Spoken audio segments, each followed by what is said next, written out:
Good morning friends, स्वागत है आपका हमारे यूट्यूब चैनल पे। हम लोग दिल्ली सल्तनत के सीरीज में खिलजी वंश को देख रहे थे। खिलजी वंश का ये तीसरा वीडियो है। इससे पहले 2 वीडियो और अपलोड हो चुके हैं जिसमें हम लोग जलालुद्दीन खिलजी के इतिहास और अलाउद्दीन खिलजी के इतिहास को कवर कर चुके हैं। लगभग 26 वर्षों का इतिहास हम लोग खिलजी वंश का पढ़ चुके हैं। अब यह बचा आखिरी का 4 वर्ष है जिसे हम लोग इस वीडियो में कवर करेंगे, बाकी के सुल्तानों के कार्यकाल को। तो चलिए स्टार्ट करते हैं। अलाउद्दीन के मृत्यु के बाद मलिक काफूर जो होता है वो दिल्ली सल्तनत का सुल्तान बनना चाहता है, लेकिन मृत्यु से पूर्व अलाउद्दीन ने जफ़र खां को अपना सेनापति, अपना उत्तराधिकारी नियुक्त कर चुका होता है, जो कि एक योग्य शासक होता है। लेकिन मलिक काफूर जो होता है एक षड्यंत्र के तहत खिज्र खां को और सिल्द खां को, ये दोनों को कैद करवा लेता है और ग्वालियर के किले में भिजवा देता है। और उसी षड्यंत्र के तहत अलाउद्दीन के पुत्र शहाबुद्दीन उमर को शासक बना देता है, जो कि मात्र 6 वर्षों का होता है।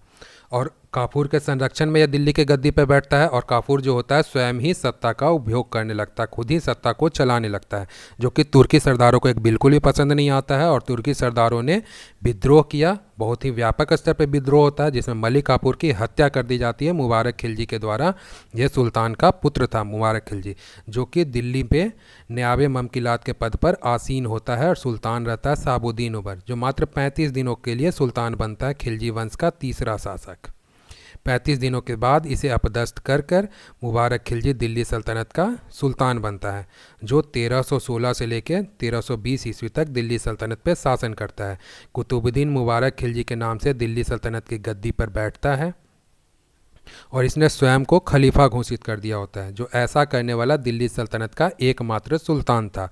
इसने देवगिरी के राजा हरपाल की हत्या कर दी तथा दिल्ली सल्तनत का हिस्सा बनाकर उसका नाम कुतुबाबाद या कुतुबुल इस्लाम रखा। अब देखिए, देवगिरी खिलजियों के लिए बहुत ही ज़्यादा ज़रूरी था, क्योंकि देवगिरी के क्षेत्र में एक जगह पर था एलिचपुर, महाराष्ट्र के बॉर्डर पर, जहाँ पर खिलजियों का सैन्य बंकर था। और उस सैन्य बंकर का जो खर्च था वो देवगिरी से लिया जाता था, क्योंकि देवगिरी इससे पहले खिलजियों के अधिकार में आता था और यह वार्षिक कर के रूप में लिया जाता था। लेकिन जब यहाँ कमज़ोर शासकों का दौर शुरू होता है तो देवगिरी ने यह कर को देने से मना कर दिया। इसी के उपरांत मुबारक खिलजी ने देवगिरी पे वापस से हमला किया होता है और उस वक्त के वर्तमान राजा जो होते हैं हरपाल होते हैं, वो उनकी हत्या कर देता है। वो पराजित होते हैं, उसके बाद उसकी हत्या करके उसे दिल्ली सल्तनत का हिस्सा बना लेता है तथा उसका नाम कुतुबाबाद या कुतुबुल इस्लाम रखा होता है। मुबारक खिलजी ने सैनिकों को 6 माह का अग्रिम वेतन दे दिया।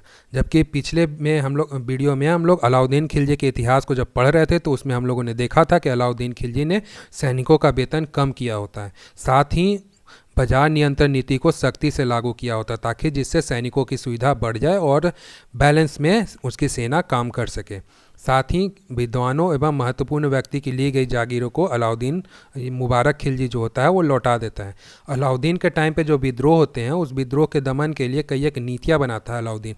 उसमें से एक नीति यह भी होती है कि महत्वपूर्ण व्यक्ति की जितनी भी एक्स्ट्रा ज़मीनें होती हैं उसे खिलजी अपने अंतर्गत ले लेता है अलाउद्दीन खिलजी, जिससे विद्रोह का खतरा बहुत हद तक कम हो जाता है। लेकिन इसके विपरीत मुबारक खिलजी ने विद्वानों की जो और महत्वपूर्ण व्यक्ति की जो जब्त की गई ज़मीनें थीं वो उन्हें वापस लौटा देता है। साथ ही अलाउद्दीन के कठोर दंड व्यवस्था होती है, जिससे वो बाजार नियंत्रण नीति को लागू करता है ईमानदारी के साथ। वो इस दोनों व्यवस्था को ख़त्म कर देता है, समाप्त कर देता है।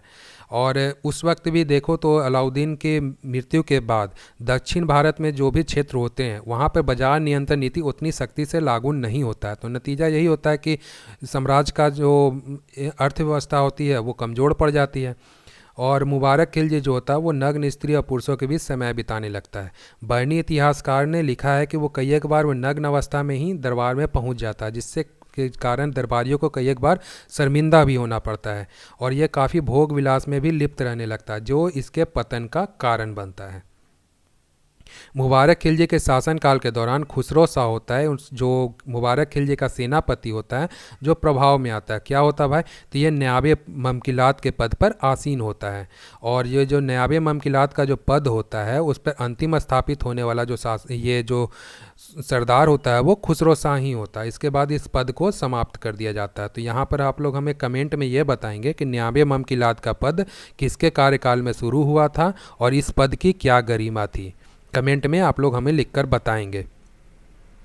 1320 ईस्वी में सुल्तान की हत्या कर खुसरो शाह जो होता है दिल्ली सल्तनत की गद्दी पर बैठता है और नसरुद्दीन खुसरो शाह के नाम से जाना जाता है। इसने जो गद्दी पर बैठते के साथ ही इसने अलाउद्दीन के सभी पुत्रों की हत्या करवा दी, अपने नाम का खुतबा पढ़वाया और अपने नाम के सिक्के डलवाए। खुतबा मतलब अपने नाम का व्याख्या करवाया इत्यादि वगैरह। और इसने एक उपाधि धारण की जिसमें वो खुद को पैगंबर का सेनापति कहता है। शत्रुओं ने इसके शासनकाल में नारे लगाते हैं। क्या नारे लगाते हैं? ये इस्लाम का शत्रु है तथा इस्लाम खतरे में है।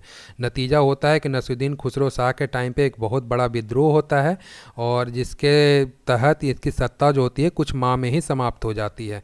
नसरुद्दीन खुसरो शाह की सेना इंद्रप्रस्थ में गयासुद्दीन तुगलक की सेना के साथ युद्ध करती है, जिसमें नसरुद्दीन खुसरो शाह की सेना पराजित होती है, जिसके बाद इसकी हत्या कर दी जाती है और 8 सितंबर 1320 ईस्वी में गयासुद्दीन तुगलक शासन बनता है। गयासुद्दीन तुगलक जो होता है खिलजियों के टाइम पे उत्तर पश्चिमी सीमा का सूबेदार होता है, जो मंगोलों के खिलाफ काफ़ी सख्ती से युद्ध करता है, जिसके कारण इसे गाजी की उपाधि दी जाती है। अब ये दिल्ली सल्तनत का नया सुल्तान बनता है और ये तुगलक वंश की स्थापना भी करता है। तुगलक वंश के प्रथम शासक भी होता है जो 1320 से लेकर 1414 ईस्वी तक दिल्ली सल्तनत पे शासन करता है। तो इसके बारे में नेक्स्ट वीडियो में हम लोग कवर करेंगे। यह वीडियो का आखिरी पॉइंट था। तो पसंद आए तो ये मेरा यूट्यूब चैनल है, वीडियो को लाइक कीजिए, सब्सक्राइब कीजिए, कमेंट कीजिए और शेयर भी ज़रूर कीजिए। तो मिलते हैं नेक्स्ट वीडियो में। जय हिंद।